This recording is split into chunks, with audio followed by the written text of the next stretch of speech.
Prime Minister Narendra Modi amadi Japanese Prime Minister Fumio Kishida anina ngarang unakiba dugi nakalda leibak anigi marakta yana cherol ani su sign taunakre.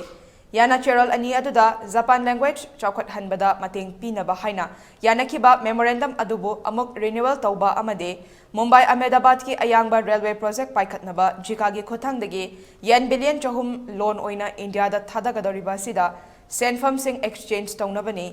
Ngarang paumi singa unaba amada Foreign Secretary Vinay Mohan Quatrana haikibada leibak anigi Prime Minister anina leibak anigi marakta leineriba mari singi matangda paksana wari sanake.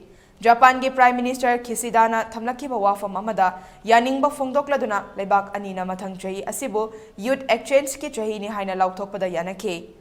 Masigi matakta Kishida Narendra Modi bu handak Japan yumbu oiduna pangthokkadouriba G7 Hiroshima Summit ka haunabi oina saruk yabina ba barton tawrakiba adubusu taramna okay.